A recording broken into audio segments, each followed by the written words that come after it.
une source de pollution. J'aimerais bien qu'on voit l'image là. L'affiche, ouais, l'affiche, ouais. Voilà, ouais, Voilà. ouais. Ouais. Donc on voit des gants, on voit des masques, donc tout ça qui est trouvé dans la mer, mais pas seulement. Alors je ne sais pas si ça va rejoindre le continent plastique, mais il est clair Oh, qu'au sûrement, niveau, ouais. Ça va vite. en tout cas déjà dans tous les océans, donc avec leurs micro et nanoplastiques. Bon. Ouais. Alors voilà bien qui rentre en collision avec ce que j'ai appelé après le Vatican, la Mecque de la santé, j'ai nommé l'OMS, l'Organisation mondiale de la santé, qui a fini par décider que les masques grand public, donc ce nouveau code vestimentaire, il y a comme une religion, il y a des codes vestimentaires, étaient fortement recommandés pour lutter contre l'épidémie de Covid, ce qu'elle ne disait pas au départ.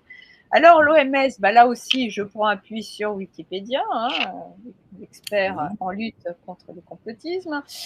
Alors, c'est une agence spécialisée de l'Organisation des Nations Unies, donc encore l'ONU, donc pour la santé publique. Donc, par contre, l'OMS a été créée en 1948 et dépend directement du Conseil économique et social des Nations Unies, et son siège se situe à Prégny-Chambésy dans le canton de Genève. Alors, comme le GIEC, c'est aussi en relation directe avec l'ONU, donc un sous-ordre politique de l'ONU, et les deux sont en Suisse. On y retrouve aussi par les deux une uniformisation des recommandations, on dira une mondialisation. Je crois Oui, allons-y. voilà, Allons-y. une mondialisation que l'on voit au travers des injonctions, les mêmes pour tous, à valider une médecine allopathique, celle qui a recours uniquement aux produits de Big Pharma. Une injonction d'ailleurs suivie religieusement en France par Doctolib. Alors, Doctolib qui vient de rejeter notamment les naturopathes, évidemment, qui ne prônent pas les produits de Big Pharma, et d'autres soignants aussi, parce qu'ils n'appartiennent pas à la médecine officielle.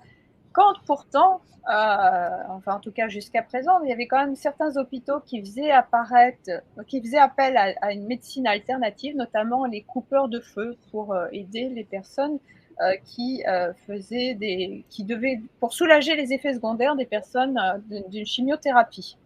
Donc, comme quoi les deux ne sont pas incompatibles, loin de là. Alors, on pourrait se demander pourquoi on aurait affaire à Doctolib. Je ne sais pas si toi, tu as affaire à Doctolib pour prendre tes rendez-vous médicaux.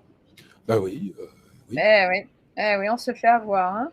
Bah, Mais bon, le problème, c'est qu'il faut bien remplacer les secrétaires médicales, puisque nous n'avons plus de secrétaire médical. On peut se poser la question si ce n'est pas pour nous préparer à des consultations à distance. Même, si, ça y est. Ouais. Et tu auras un robot qui répondra. C'est pas drôle. voilà. C'est pas drôle. Alors, cette médecine universelle, telle que l'a annoncé Macron, donc que j'avais expliqué dans l'épisode 5 de Géopolitique, voilà. C'est devenu une sorte de religion mondiale. La médecine devient une religion mondiale, s'appliquant à tous de façon uniformisée. Chacun devient une sorte de clown parmi d'autres clowns, où seuls ces croyants qui s'inclinent sont les bons, les altruistes, seraient même eux les seuls vrais citoyens. N'a-t-on pas posé la question de notre citoyenneté à tous, suivant notre parcours vaccinal ?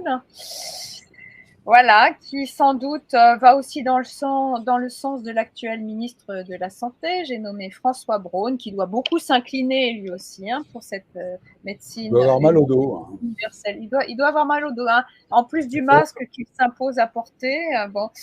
Ce même qui ne comprend pas qu'il faille sortir de cette infamie des professionnels suspendus, qui non seulement pénalise ces professionnels, c'est de l'évidence, mais aussi bloque le fonctionnement des hôpitaux et évidemment peut créer des drames pour les citoyens qui auraient besoin d'avoir recours aux services hospitaliers. Il y a déjà eu des morts à cause de cela. Oui. Donc j'en profite, et je pense que toi aussi, nous en profitons pour réitérer notre soutien aux professionnels suspendus depuis maintenant plus d'1 an.